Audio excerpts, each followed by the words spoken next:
गुरुवार के दिन अगर शिव जी के मंदिर में पानी चढ़ाया जाए, जल चढ़ाया जाए, तो घर में विद्वत्ता का अनुभव होता है महाराज। गुड़ जोड़ता, जितने समय अतिथि हमारे घर में रहे, मेहमान हमारे घर में रहे, जिसको हमने आरती के समय पर गुड़ दिया है, जिसको हमने गुड़ दिया है, वो पाकर आनंद के साथ। अच्छा, कभी तुमने सुना जो जिसके यहाँ पर गणेश जी नहीं होते, शादी ब्याह में अगर गणेश जी नहीं मिलते तो क्या करते हैं, वो गुड़ का जो ढेला होता है ना, उसी को आधा तोड़कर गणेश जी बना के रख देते हैं और उसी आधे गुड़ के ढेले का भोग लगा देते हैं। गुड़ का ही गणेश और गुड़ ही खजा। देखिए जरा भाव देखिए हमारे सनातन भगवान को रिझाने का तरीका देखिए। अब कई लोग कहते हैं ये गुड़ से क्या होता है, ये मूंग से क्या होता है, ये धने से क्या होता है, चावल से क्या होता है, बेलपत्र से क्या होता है। भाई समर्पित करोगे पाओगे तो भगवान शंकर ने जब लक्ष्मी जी का विवाह भगवान विष्णु के साथ कराया था, तब लक्ष्मी जी ने धन्यवाद दिया था शिव जी को, आप मुझे आदेश दो कि मैं आपकी सेवा क्या करूं। शंकर भगवान ने कहा मुझे सेवा की जरूरत नहीं है। लक्ष्मी जी कहती है नहीं, आपने मुझे नारायण से मिलवा दिया, कुछ तो कहिए प्रभु। शंकर भगवान ने कहा जब प्रदोष काल हो, शाम का समय हो, उस समय पर बेलपत्री, पीपल और आंवले के नीचे लक्ष्मी तो कुछ देर के लिए विराजमान हो जाना। जो तेरे इन वृक्षों के नीचे शाम को दीप लगाने आए, उसके घर तो पीछे पीछे चली जाना। बस इतनी कृपा कर देना। ईश्वर महादेव का स्मरण कर जिसके कंठ में, गले में, शरीर में बड़ा रोग हो जाता है, बहुत बड़ा कोई रोग हो गया, जैसे सहज भाषा में कहें कोई बहुत बड़ी बीमारी, बहुत बड़ा रोग, बहुत बड़ी अगर बीमारी, बहुत बड़ा रोग शरीर में हो गया, कोई लीवर, कोई किडनी, कोई कैंसर जैसा भी रोग हो गया, तो शिव महापुराण की कथा कहती है एक दुर्वा, कितनी दुर्वा, एक दुर्वा, एक दुर्वा, एक बेलपत्र नंदीश्वर महादेव के नाम से शंकर जी को समर्पित कर दो। पहले दुर्वा चढ़ा दो। जैसे आपके पास में दुर्वा हो तो पहले शिवलिंग पर दुर्वा चढ़ाओ और दुर्वा चढ़ाने के बाद में फिर बेलपत्र समर्पित करने के बाद में धीरे धीरे देवादिदेव महादेव पर जल का पात्र से, तांबे के कलश से धीरे धीरे शिव जी को जल समर्पित, धीरे धीरे भगवान शंकर को फिर जल समर्पित करना प्रारंभ। जब आप धीरे धीरे जल चढ़ाना प्रारंभ करेंगे, जल चढ़ाएंगे, धीरे धीरे जल चढ़ाकर उसको दुर्वा बेलपत्र जो चढ़ाई है उसके ऊपर से चढ़े हुए जल को आप लेकर आएंगे, नंदीश्वर शिव जी का नाम लेकर, नंदीश्वर महादेव का नाम लेकर उस जल को किडनी, लीवर, कैंसर जैसे बड़े बड़े रोग जिसके शरीर में हो गए हों, उसको मात्र आधे से आधा चम्मच जल भी रोज प्रतिदिन दुर्वा बेलपत्र चढ़ाने के बाद जो चढ़ाया गया जल है उसको लाकर पिलाएंगे। धीरे धीरे बाबा नंदीश्वर का नाम लेकर चढ़ाएंगे तो आराम लगना प्रारंभ हो जाएगा। नंदीश्वर महादेव।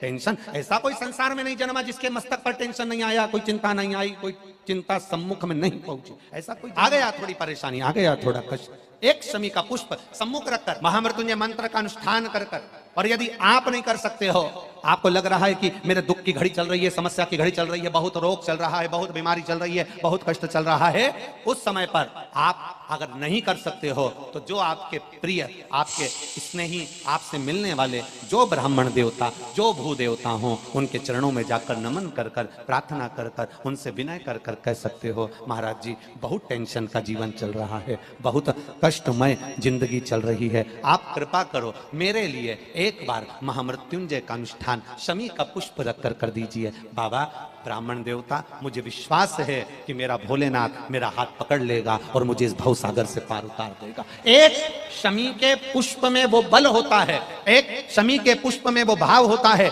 एक शमी के पुष्प में वो आनंद होता है कि महामृत्युंजय के अनुष्ठान का, महामृत्युंजय मंत्र के बल का एक आनंद सुख हमें तुरंत प्रदान कर देगा, तुरंत देगा। जैसे बेलपत्री के मध्य भाग, बड़ा ध्यान दीजिएगा, ये बेलपत्र है और इस बेलपत्र के 2 पत्ती और ये 3 पत्ती का जहां पर मिलन हुआ है, फिर अच्छे से देख लीजिए, बेलपत्र की 2 पत्तियां, ये 3 पत्तियों का जहां बीच में मिलन हुआ है, उस 3 पत्ती के मिलन की जगह पर, केवल मिलन वाले स्थान पर चंदन लगाकर अगर हम 108 बार महामृत्युंजय मंत्र का स्मरण कर कर देवादिदेव महादेव को समर्पित करते हैं तो मनवांछित फल की कामना हमारी तुरंत पूर्ण हो जाती है। वो महामृत्यु फूल को धोया कभी नहीं जाता, जैसे डाली पे से फूल टूट के आया तुम भगवान को चढ़ाओ, पर फूल को घर में लाने के बाद तुम धोगे, पानी छीट कर साफ करोगे और फिर भगवान को चढ़ाओगे तो समझ लेना फूल भगवान स्वीकार नहीं करें।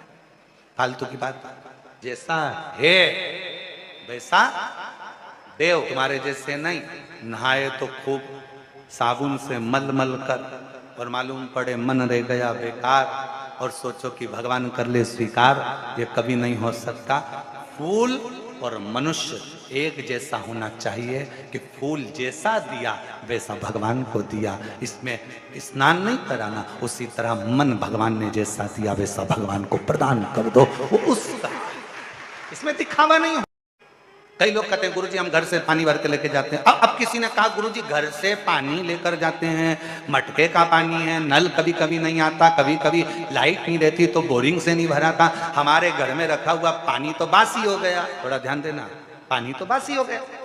शास्त्र कह रहा है, शिव चरित्र कह रहा है, भगवान शंकर की कथा कह रही है, वायु, अग्नि, जल, पृथ्वी, आकाश कभी बासी नहीं होता, वो हमेशा ताजा के ताजा ही रहता है।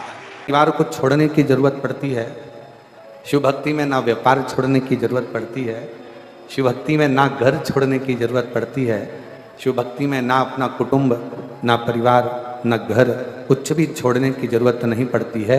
शिव भक्ति में तो केवल अविश्वास को छोड़ दो और विश्वास को पकड़कर तुम अपने कर्म में लगे लगे भगवान का भजन करो, शिव की प्राप्ति हो जाए। कभी कोई परिक्रमा, कभी भी कोई परिक्रमा खाली हाथ कभी मत करो।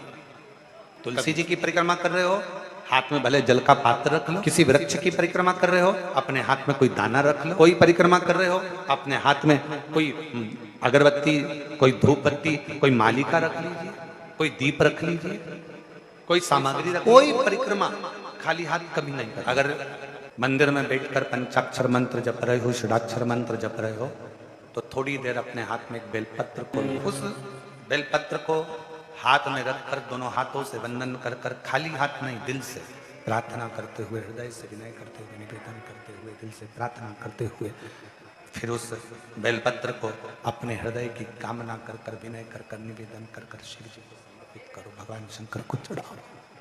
फिर भगवान शिव को वो बेलपत्र समर्पित करो। शंकर जी को वो बेलपत्र, मंदिर शिवालय पहुँचते हो, शंकर से अपने मन का भाव कहने के लिए पहुँचते हो, शंकर उस मन के भाव को पूर्ण जरूर करता है, पूर्ण जरूर करता है। ध्यान से सुनिएगा महाराज, बहुत अच्छी कथा, बहुत सुंदर प्रश्न है कि मंदिर क्या हम सवेरे और शाम को जा सकते हैं? आप अगर गणेश जी के मंदिर जा रहे हो, राम जी के मंदिर जा रहे हो, आप कृष्ण के मंदिर जा रहे हो, आप दत्त भगवान के मंदिर जा रहे हो, आप किसी अन्य देवता के मंदिर जा रहे हो, तो सुबह और शाम जाइए। पर यदि आप शंकर और जगतजननी जगदम्बा के मंदिर में, दुर्गा के मंदिर में, भवानी के मंदिर में अगर जा रहे हो तो कोई समय नहीं है। क्यों? क्योंकि माँ और बाप के रूम में बेटा कभी भी जा सकता है। माता और पिता तो बाहें पसारे खड़े हैं। कितना भी टेंशन, कितनी भी चिंता व्यापे, कितनी भी परेशानी चल रही हो, थोड़े दिन बाबा की जो जलाधारी है, इस जलाधारी पर हल्दी का थोड़ा सा लेपन करिए। हल्दी का लेपन कर कर जिस पात्र से शिव जी को जल चढ़ाओगी, उसी पात्र पर अपनी 3 उंगलियों का स्पर्श हल्दी का कर कर फिर बाबा को कुंदकेश्वर महादेव के नाम से जल चढ़ाना प्रारंभ करें। जो हल्दी का लेपन आपने जलाधारी पर करा है, उसी जलाधारी की 1 उंगली कलश पर लगाकर लेकर आओ। घर के अंदर जब प्रवेश करो या व्यापार में प्रवेश करो, तो जो कलश पर हल्दी लगाकर लाए हो, वही दरवाजे के ऊपर थोड़ी सी मात्रा में कुंदकेश्वर महादेव के नाम से लगाना प्रारंभ कर दो। कैसी भी चिंता हो, 7 से 8 दिन में वो चिंता समाप्त होगी ही।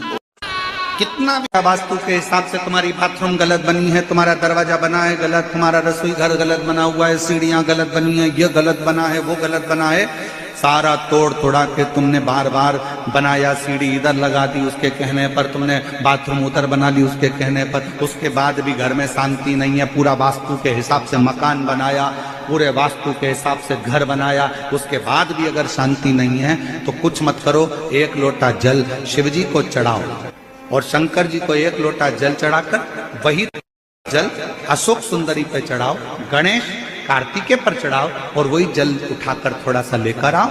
घर के 4 कोने में उस जल को छींटना प्रारंभ करो, वास्तु दोष अपने आप समाप्त हो जाएगा। आपको बाथरूम बदलने की जरूरत नहीं, घर बदलने की जरूरत नहीं, व्यापार बदलने की जरूरत नहीं, अपने आप धीरे धीरे धीरे धीरे बदलता चले। पर विश्वास।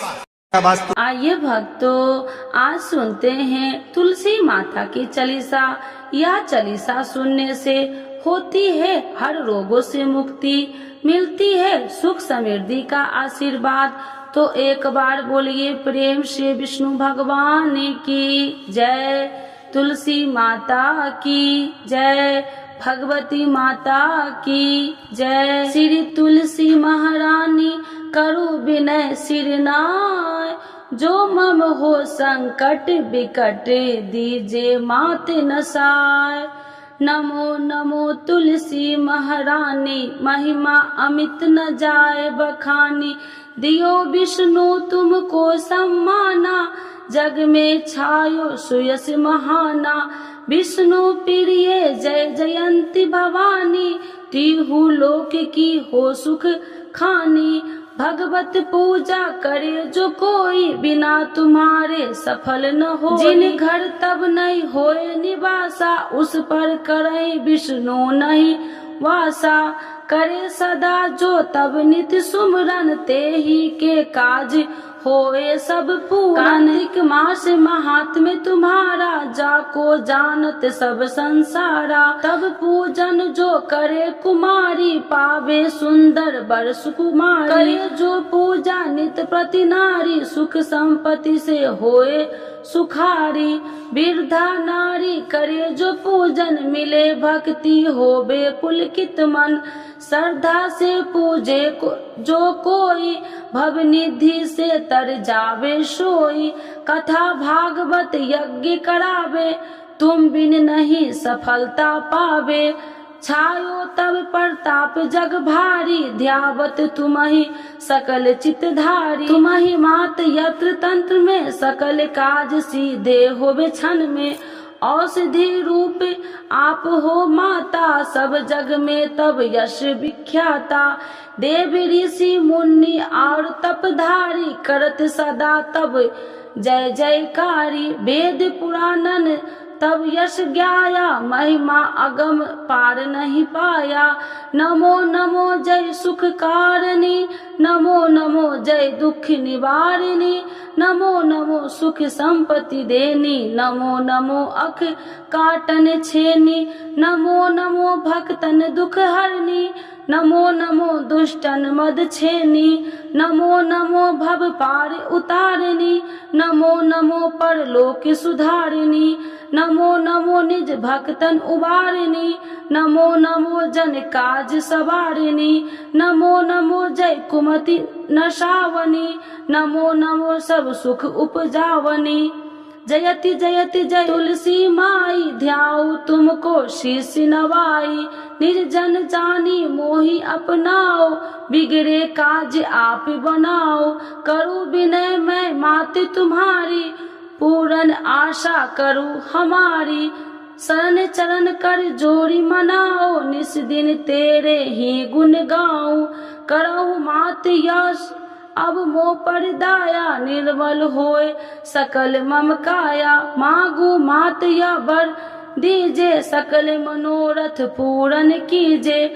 जानू नहीं कुछ नेम उचारा, क्षमहु मात अपराध हमारा। 12 मास करे जो पूजा, ताशम जग में और न दूजा। प्रथम ही गंगा जल मंगवावे, फिर सुंदर स्नान करावे। चंदन अक्षत पुष्प चढ़ावे, धूप दीप नैवेद्य लगावे। करे आचमन गंगा जल से, ध्यान करे हृदय निर्मल से। पाठ करे फिर चालीसा की, स्तुति करे मात तुलसी की। यह विधि पूजा करे हमेशा, ताके तन नहीं रहे कलेशा। करे मास कार्तिक का साधन, शोभे नित्य पवित्र सिद्ध होई जाई। है यह कथा महासुखदाई, पढ़े सुने सो भव तर जाई। यह श्री तुलसी चालीसा, पाठ करे जो कोई। गोविंद सो फल पावही, जो मन इच्छा होई। तो एक बार बोलिए प्रेम से विष्णु भगवान की जय, तुलसी माता की जय, भगवती माता की जय, सर्व देवी देवताओं की जय।